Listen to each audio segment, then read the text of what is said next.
Olá e seja bem-vindo ao canal iFi Fácil, aqui fala Diogo Arantes, aqui mais um fechamento do iFix.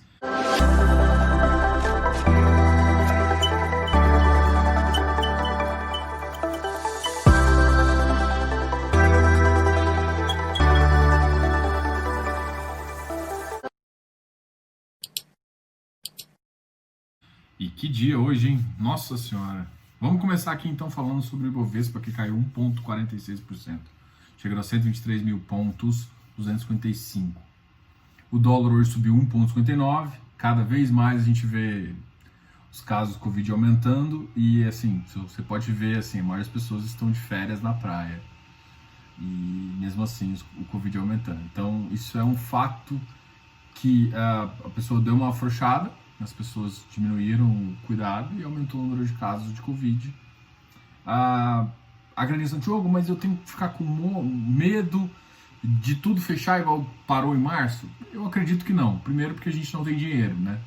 Então se a gente impetrar alguma coisa muito, muito complicada aos nossos comerciantes, a gente quebra o país. Eu não quero ser tão drástico assim, mas a gente não tem dinheiro, o nosso déficit fiscal já tá alto pra caramba.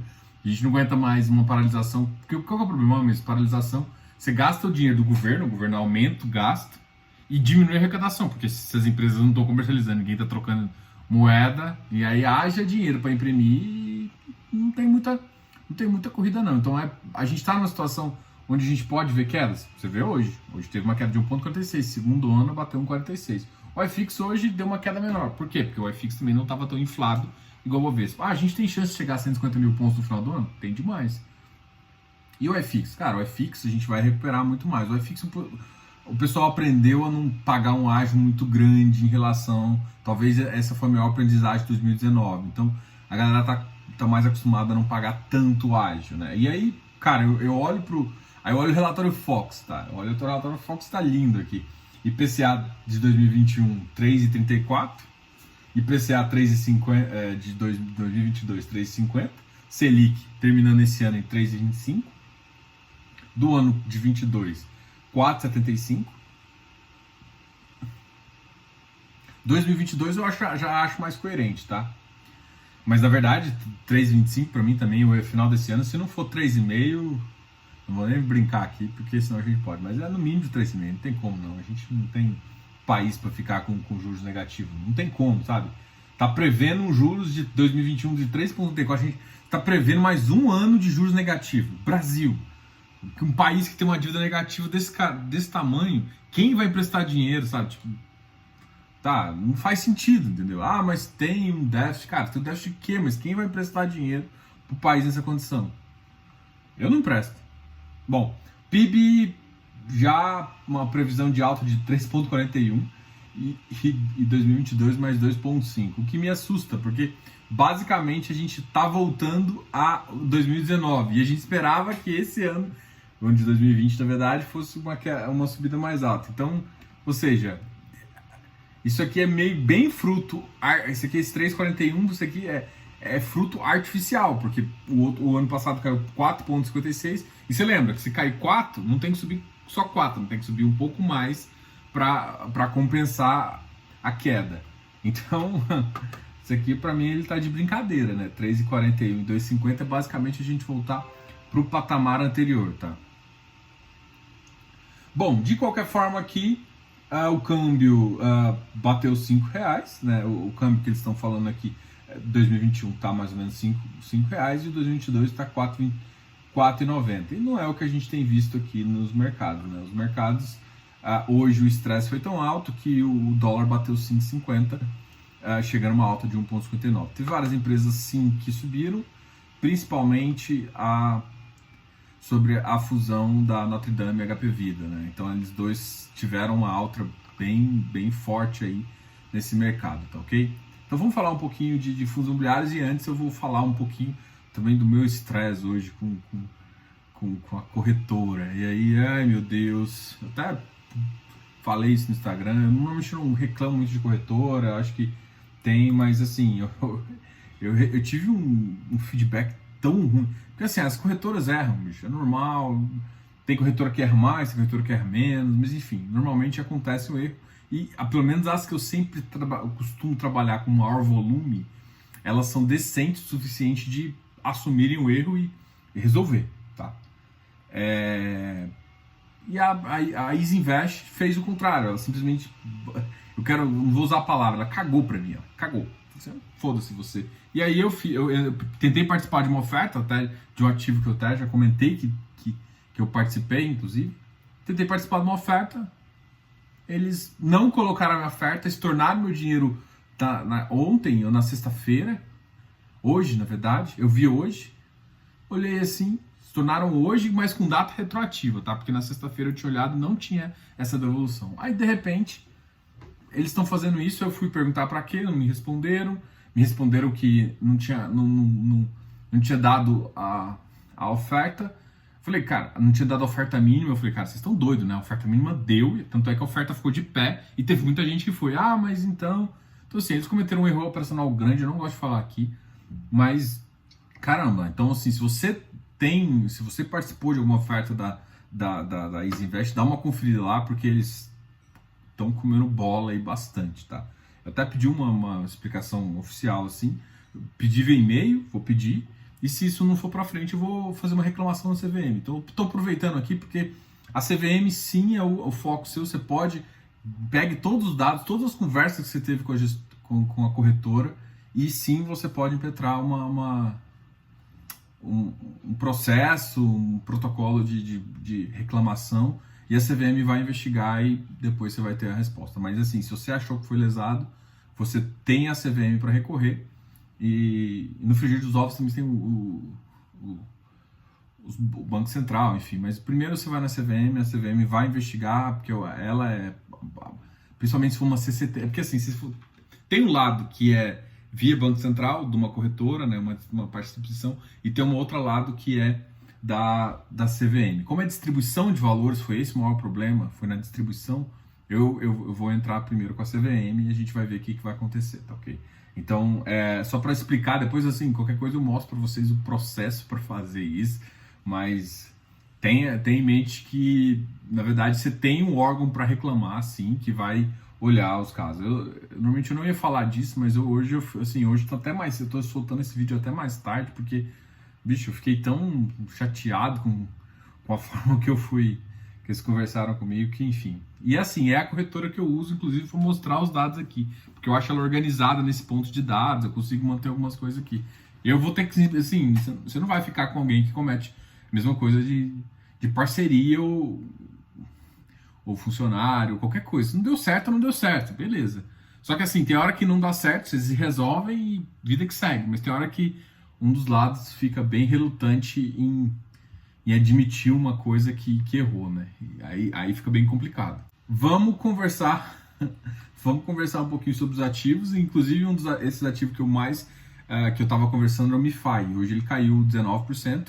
É óbvio que essa queda é um pouco mais prevista, né? Porque é um ativo que a oferta dele foi 104,50. Então, do 104,50 para o 145, você tem um valor muito grande. Ele tinha um patrimônio de 2 milhões, mais ou menos 2,8 milhões, e agora aumentou mais 27 milhões. Menos do dinheiro do Diogo, né? Porque não quiseram meu dinheiro, graças a Isinvest. Bom, e aí, de qualquer forma, o que aconteceu?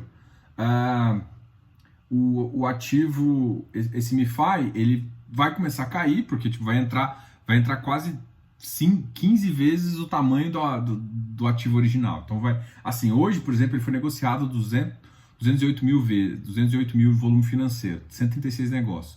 O que normalmente, toda vez que eu falo dele, ele negocia entre 60 e 40 mil. Então hoje negociou 4 vezes mais. Deve continuar fazendo isso, deve continuar caindo, tá? É um ativo que tem que lembrar que quando entrar essa oferta para mim, deve ficar ali próximo, é um FOF, né? Então eu tenho uma estimativa de qual que é o valor final dele e tudo mais, mas enfim, é um ativo que mesmo com 45, basicamente é 40% em relação a quem entrou na oferta a 104,50. Eu não entrei porque a Easy não deixou, né? Bom, BVPO caiu um pouquinho hoje também. Teve uma notícia hoje que o Banco do Brasil vai começar a fechar agência parece que começa com 112 agências no ano e vai fechando assim, com previsão de redução de tamanho de 7,2 bilhões, né? Esse é o volume financeiro previsto na redução. E aí é claro que ativos ligados à agência e ligados ao Banco do Brasil começaram a sofrer quedas. Essa é uma queda natural. Não, aí é assim, vamos lá, não vamos confundir a cabeça. Uma coisa foi o anúncio do Banco do Brasil e outra coisa foi um anúncio do próprio fundo. O fundo não anunciou nada. Ou seja, pode ser que isso não se reflita exatamente no fundo, mas se reflete no mercado de agências, né? Então vamos pensar lá. Não reflete exatamente assim, olha, essas agências aqui vão ser canceladas. Não necessariamente. Pode ser que, provavelmente, quando você tem um contrato de aluguel mais longo, que é o caso, vai até o final. Só que a grande questão é que o banco já está com uma ideia de reduzir, né? Então, provavelmente, as agências mais mal localizadas, que também são mais difíceis de fazer outra coisa, são as primeiras a...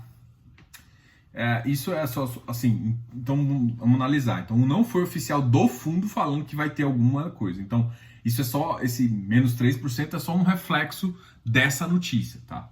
E claro que você tem que estar de olho, e se você acreditar ou não no mercado, você tem que pensar. O VIG-GT hoje caiu 2,52, chegando a 96,50. CAFOF 101,60, NCHB 99,48, RBRY 105, RECT 95, RECT voltou, chegou a esse tempo atrás bater 98, RVBI 94, BCRI 116, teve uma queda de 0,37, o VISC 115, o VISC foi um dos teve alguns portfólios, acho que se não me engano em Minas, o Minas Shopping fechou, né? Então ele reabriu um no interior de São Paulo, mas fechou outro. Então muitas cidades do interior estão sofrendo com Covid e estão tendo decretos para fechar. Então pode ser que por enquanto o único fundo que realmente sofreu foi o VISC, né? Mas pode ser que outros fundos sofram e você tem. Se tiver alguma coisa em São Paulo, é o que fica mais complexo, e alguns fundos, por exemplo, XPMOL, sofreriam um pouquinho mais. Mas mesmo assim, só a notícia de que houve uma propagação maior do vírus nesse começo de ano já fez com que muitos dos shoppings, inclusive o iFix, caísse bastante. O XPMOL hoje chegou a 116,79, VIF 94. Então isso é interessante. Diogo, mas e aí, o que você acha? Bom, o que eu acho é o seguinte, eu acho que faz sentido, a cotação deu uma esticada com essa crise, mesmo que não exatamente feche, mas tem uma mudança de postura, pode causar mais medo, que diminui o consumo, que faz isso, e aí o faturamento está interligado, então faz sentido você ter mais cautela na hora de comprar e evitar pagar tanto ágio, igual algumas pessoas já estavam pagando, na expectativa de que o fluxo fosse voltar. Então o fluxo que, em alguns casos, já chegou a bater 50% e tudo mais, a gente pode já pensar que vai atrasar mais um pouco. E umas outras coisas é que alguns lojistas, e isso também foi noticiado bastante, entraram com processos, nenhum fundo de fato anunciou, tá?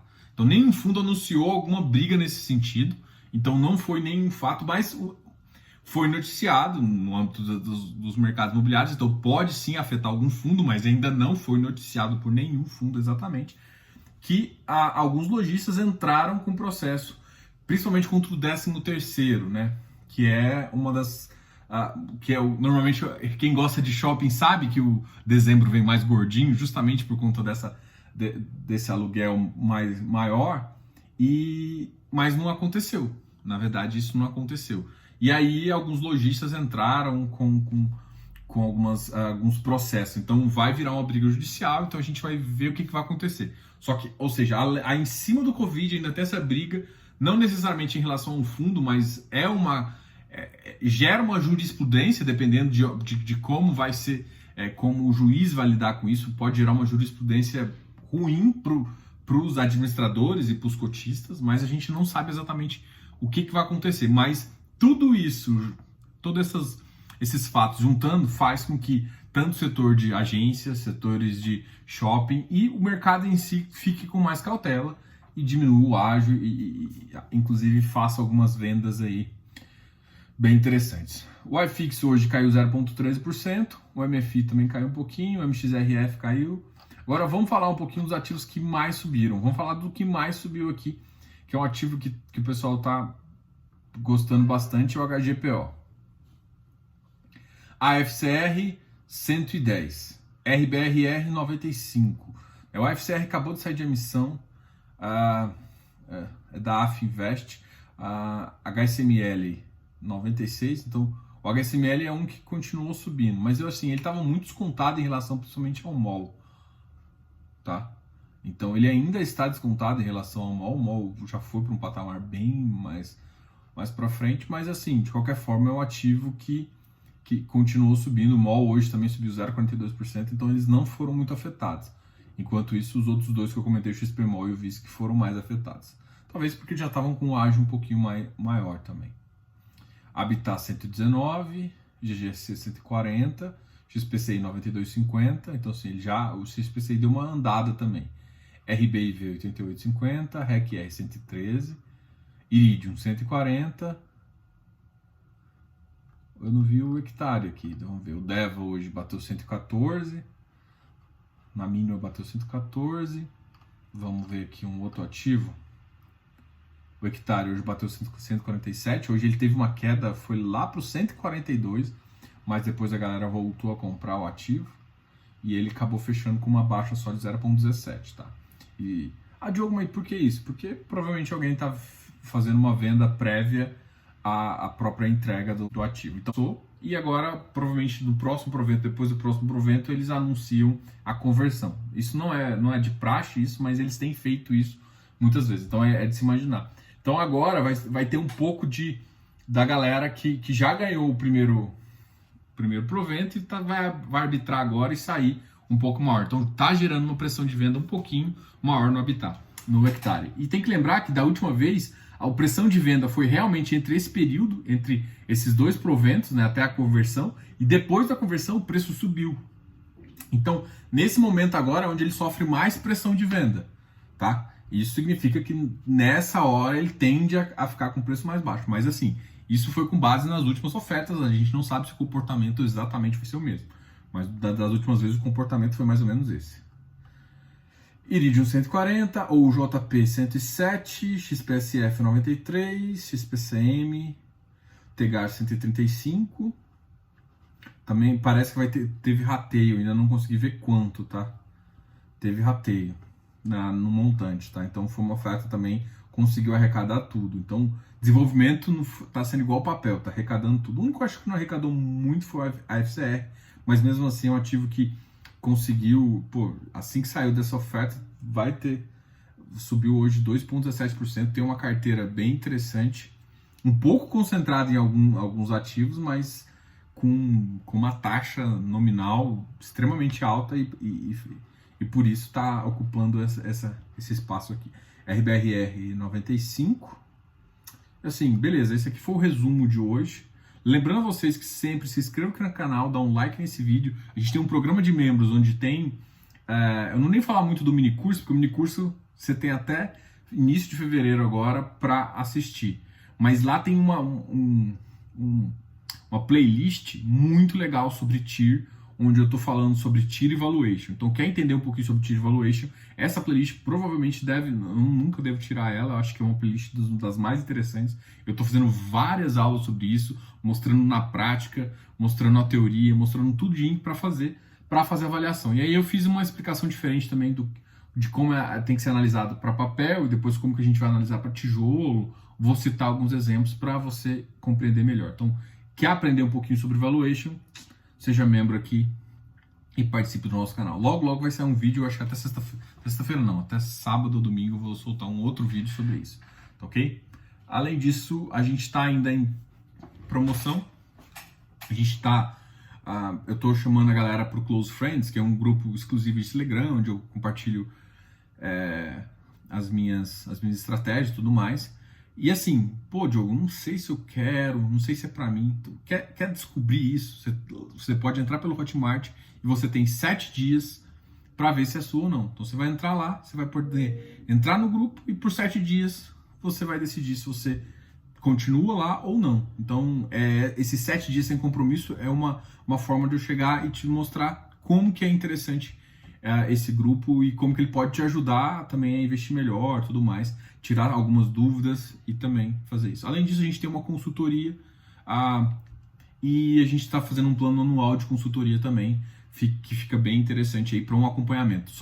Agora acho que só tem 4 vagas, ou 3, eu estou na dúvida, mas depois eu falo para vocês, amanhã eu falo, mas a gente está cada vez... tinha 12 vagas iniciais e já 7 vagas já foram ocupadas, 7 ou 8 já foram ocupadas. Então a gente tem um número aí bem limitado sobre isso, justamente para fazer esse acompanhamento mensal.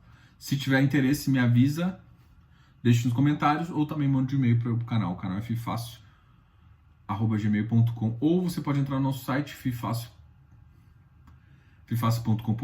e falar com a gente, beleza? Até mais, pessoal. Diogo, canal F Fácil.